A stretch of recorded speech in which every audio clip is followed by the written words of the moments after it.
Okay, so welcome. Good afternoon. Thank you for joining me. As you're coming in, please say hello if you like in the chat, but keep yourself on mute so that everybody can hear me. Whether you are live or watching the replay, welcome. I'm so happy to have you all here. I'm really excited to teach today, to be your guide. And I want to honor you for making this decision, right? For following your desire just to join this class, even. You've acknowledged to yourself that you want to create a life you love. You've given permission to yourself to want that, right? To desire that. And I'm really doing this class because I believe that our true desires are not something we've been socialized to express, typically, especially as women. So, let's congratulate ourselves for that today, right? For being here and acknowledging our desires. And the next step is going to be to decide that what you learn today, you will take away and implement into your life, right? To help you create whatever it is that you desire into reality. So for some of you, I know you're here and you know exactly what that looks like. You know what it is you desire. And some of you maybe don't, and that's totally normal. So it could look like leaving a career that you are unhappy in and pursuing your passion, moving to a different city or a different country, meeting the love of your life, making more money, traveling first class anytime you want. Okay. So any of these things and more obviously can be a desire that you decide is worthwhile, right? None of these are indulgent, silly, selfish. Okay. So we have been socialized as women to believe that we are to give, give, give, give. And so when we drop into desire, we tend to feel these things, right? I'm being indulgent, I'm being silly, I'm being selfish. We feel guilty. And so instead, I want to shift us into deciding that desire is an indication of what we can achieve, right? It's an indication of what is available to us, a nudge from the universe or from God that this is a true expression of who you were meant to be, right? Who you were created to be. And following your desire, I believe, will always help you evolve to the highest version of yourself and make a difference in the world. So it's going to do both. I'm using this exact technique. Well, I've used it before to quit a job that I did not love and pursue my passion. I did use this process to meet the love of my life. I've used this process to get over my fear of flying. I've used it to create more money. And today I'm going to be using this process over the next year or so to fly my family, my son and my husband and myself, first class to Germany to stay with friends that my husband created when he was living there, and just show my son a different part of the world, a different culture. And the first class piece of it is really important to me, not because it's luxurious, and more because it's something that I just really think is impossible at this time. So it's kind of one of those things that I really want to do this work with you over the next year. And some of you, the timeline might be shorter, to just continue to prove to myself that having desire for something is an indication of what's possible, and then using these skills to create that. So I'm going to be sharing with you 4 skills you need to have in order to turn your desire into reality. But the first thing I want to talk about, obviously, is desire. Just really quick, why is it so important? As I've been studying and practicing this work over the last 2 years and doing it with my clients and on my own, I've really realized that desire is the fuel. So what I mean by that is without desire, I quit, right? I give up, because if you don't really want something, right, then there's no meaning for you in it. Then it will require you to rely on willpower. And that almost always leads to giving up because it's too hard, right? The brain doesn't like the amount of effort it takes.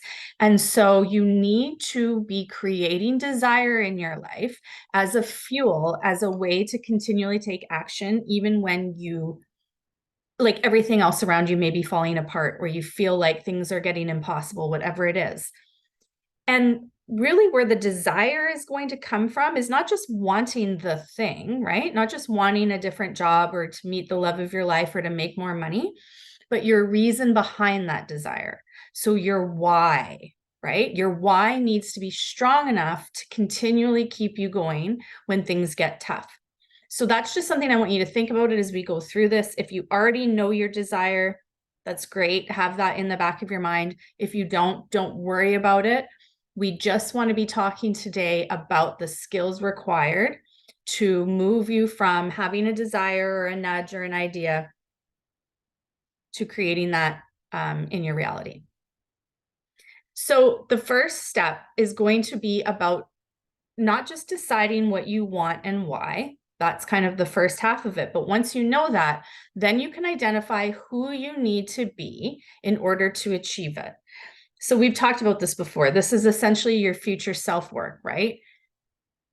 As the woman who creates whatever it is you desire, look to her in the future and decide how you want to think, not how you want to, how she is thinking on a daily basis, right? What are her habits? How does she make decisions? How does she handle failure? What is she wearing? Who is she being, right? In other words, what state are you in on a daily basis, right? Are you patient? Are you peaceful, trusting, anxious, worried, angry? Whatever it is, I want you to think about who that future self is, what she's doing, and who she's being. This might be tricky if you've never done it before, but it's essentially accessing this place inside yourself. It already exists that knows what you need and what you're not doing already. It's being able to look and say, if I already had met the love of my life, how would I be thinking?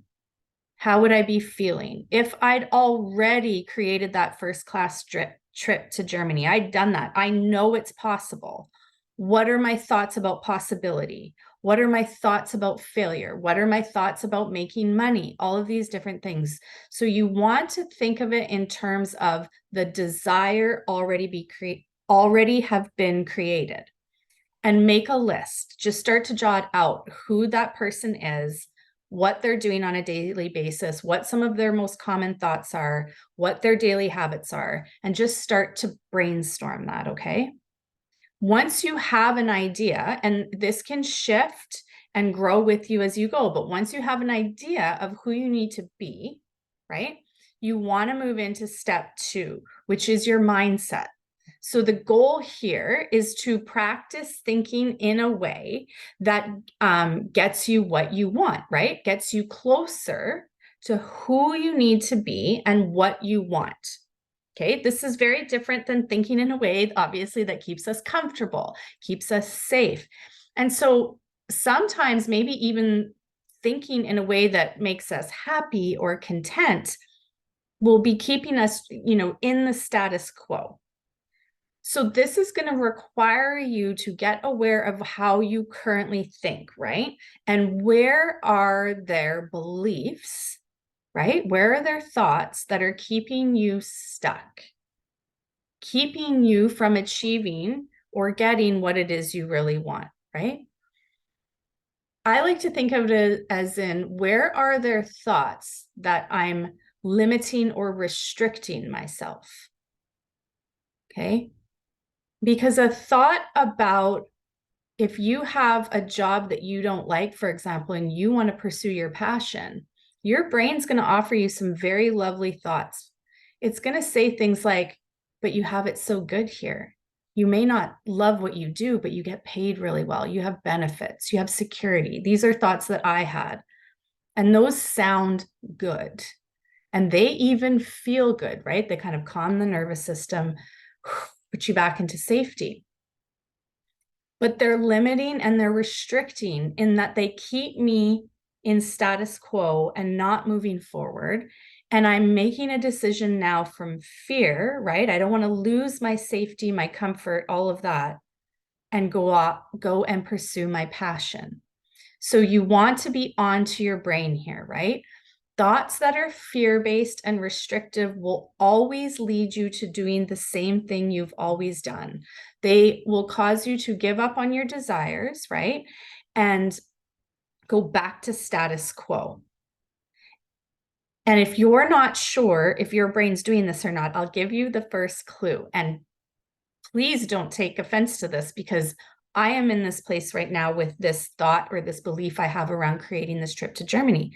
But you will know if you have limiting beliefs if you have not created what you want. Period. If you have not gotten the job, met the love of your life, made more money, moved to a different city or a different country that you've always desired to move to, you will know that you have limiting and restricting beliefs as opposed to expansive, motivating beliefs, because you haven't done it yet. So that's just your first clue, okay? And then we get aware of what those specific beliefs are. Now, once you can hone in on what some of these beliefs are, we can do the work to rewire those beliefs in a way that are more useful, and believable for you to create what you want. Now, this is very different from positive thinking, right? Which for me, when we're talking about positive thinking in this masterclass or any other one that I teach or when we coach, positive thinking is just the opposite of negative thinking, okay? So it's like saying something like, your belief right now is that you hate apples and you want to love apples, okay? We don't go from hating apples to loving apples typically. That's not a jump that the brain makes. So you want to focus on beliefs that are useful, meaning they create feelings in you that motivate you to take action. And in order for them to be useful and create emotions, they must be believable, because a thought that your brain doesn't believe will not create any emotion in you, right? It will just, it won't do anything and you won't take any different action. And so you want it to be both believable and useful. That's the key. And not to focus on it necessarily being positive. So an example of this could be, if you're looking to quit your job and pursue your passion, you might not go from a place where you are right now, which is like, this is impossible, right? This is never going to happen, to, I can totally do this. There's nothing stopping me. Maybe for some people, they might believe that, but I would say the majority of us need to come back a few steps, right? So instead of it being impossible, it can be, I can figure the first step out. And that gives the brain a place to go where it relaxes. And then it's like, okay, I just have to do one step. I can do that. And you can move yourself along the thought ladder until you get to a place that is a lot more powerful and positive. But we have to start where we're at. So you want to make a list of, become aware of the limiting beliefs you're having, and then make, on the other side, a list of useful and believable thoughts, right? That are maybe just one step further up the positive thought ladder that you can start to practice. And you want to practice these in a few different ways. I always recommend recording them with a voice recording app on your phone and listening to them 2 to 3 times a day. I do it in the morning and before I go to sleep. Now, this is really great because this is just hearing repetitive thoughts over and over again in your head is one way that wires them in. But it's also really helpful to have them in your own voice. And so that's a second piece that makes that really powerful. The next thing I like to do is just journal, just write out my beliefs, talk about them through written word, talk about what it is you desire and what you want to create. And when you come across those thoughts that are unhelpful, they're limiting, they're restrictive, they don't move you along, journal on them, right? Feel the emotion that comes up, write about the emotion, and then start to talk yourself through what another possibility could be, what a different thought that you could have is that is both believable and useful. And think about how that thought could be just as true as the limiting one that you're having.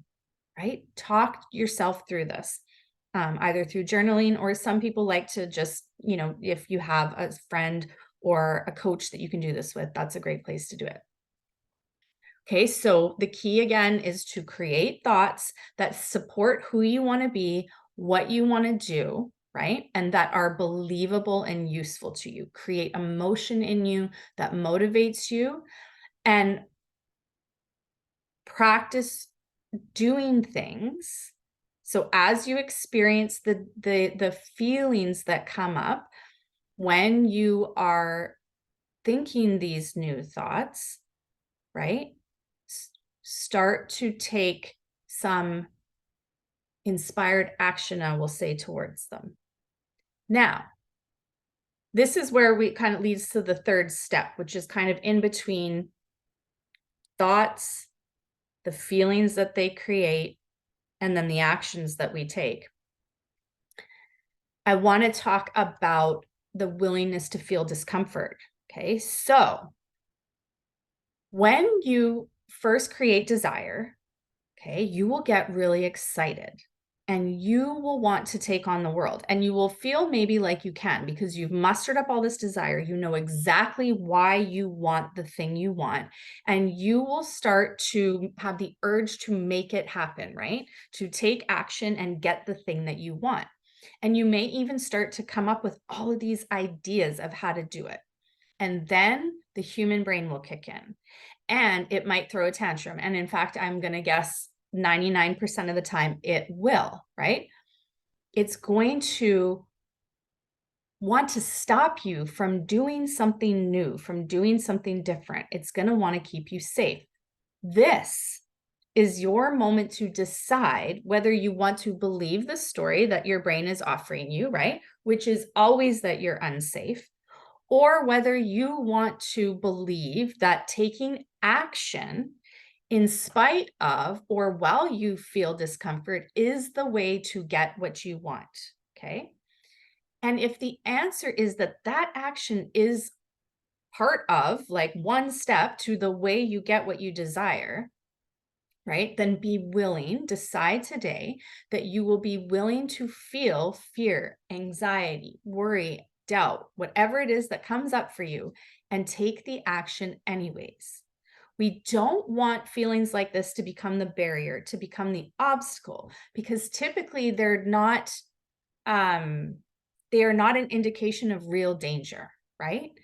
And so you must commit to your desire in such a way that quitting is not an option. I like to say that turning your desire into a reality, is inevitable. It's inevitable as long as you never give up. And I know that sounds really cliche, but really what I'm getting at is that there is nothing between you and what you want except this human brain that you have and the unwillingness to feel uncomfortable emotions. That's it. If you can practice managing your thoughts in a way that is believable and useful to your goal, and being willing to feel, like actually feel discomfort, not avoid it, don't run from it, right? Don't buffer by going to do some other activity like clean your office or make the kids lunch or whatever it is your brain's telling you is important, and you need to do more than the thing that will get you your desire. Feel the emotion, name it for yourself, journal about it, and show your nervous system that there is complete safety in taking action, even when we doubt ourselves, even when we're afraid we're going to be rejected or embarrassed. Okay. And in fact, start to know, or maybe not know, but believe that those feelings of discomfort and learning how to expand your ability to tolerate them is the way to continually take action towards what you want, right? Practice doing things that make you uncomfortable and teaching your nervous system that this is safe. So this is what I did. My most extreme example is this is what I did with flying, right? When I was terrified of flying and I either wouldn't fly or I'd need to be drugged.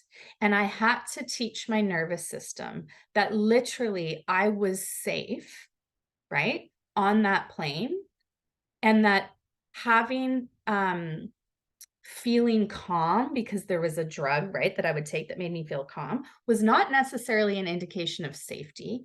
And that feeling anxious, so when I was not on the drug, I'd feel anxious, was not an indication that I wasn't safe, right? Both were really a lie. And so I had to decide, what is the truth? What do I want to believe? And then think new thoughts and train my nervous system to believe that I was safe.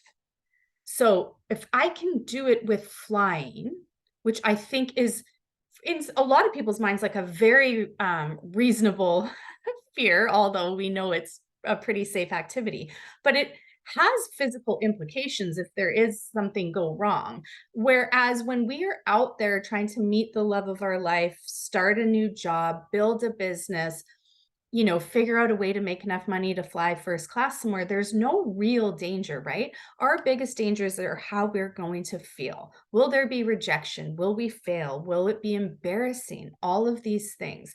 And that unwillingness to feel is the number one killer to your dreams. So practice feeling uncomfortable emotions. And so that fourth step is really what we started to talk about just before I went into this emotional part, which is just a culmination of the three, right? When you take your desire that you've decided on, you think thoughts that create feelings that motivate you to take action towards it, right? And you're willing to feel discomfort as you start to do these things. The only thing left to do is to actually take the action. Make the Instagram post, cold call that business, say what you've been wanting to say to a partner or a friend, go after the promotion, apply to go to school, whatever it is, take inspired action. Okay, feel the feelings and then go out and do something.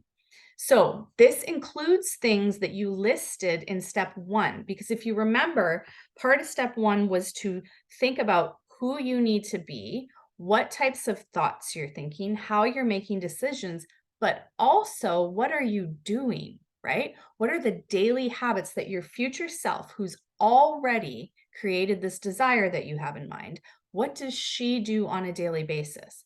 She may eat differently. She may have different sleep habits or workout habits. She may journal, meditate, a whole host of things that you might not be doing right now, or maybe you're not consistent with. So that list comes into this inspired action part, right? Take action. Take those things in that list and start to implement them into your daily life now in a way that meets you where you're at.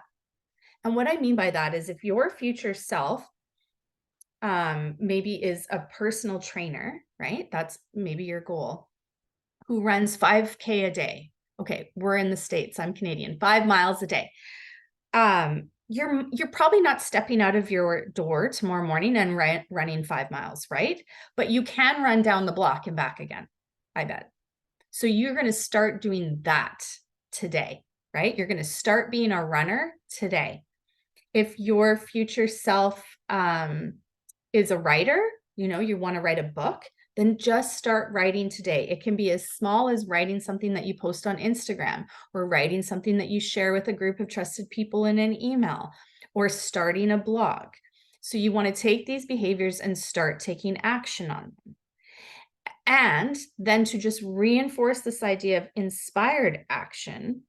So what I think of inspired action is, I get an idea, it like comes to my head and it's new, right? It's like, oh, I haven't thought of doing that before. Or I had been thinking that I wanted to make an Instagram post and I don't know what about, and all of a sudden an idea drops into my head.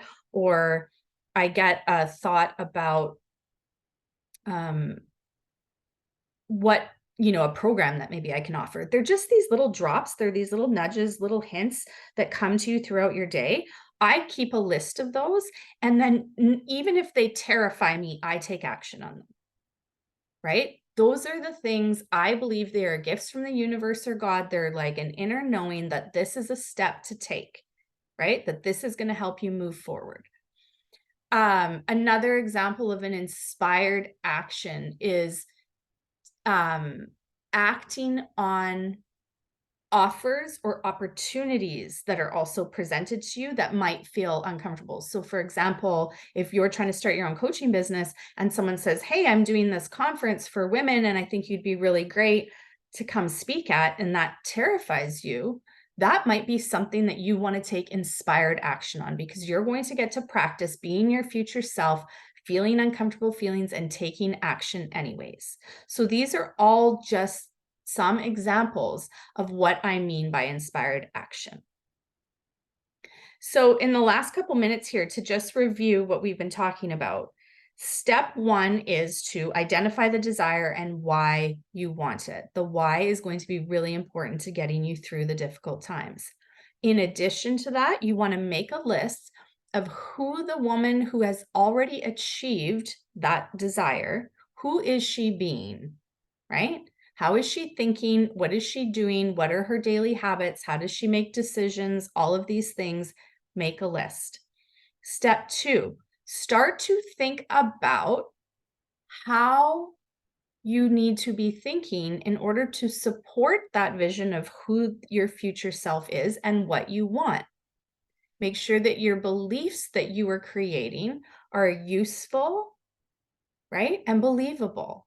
So useful in that they create an emotion that motivates action towards what you want.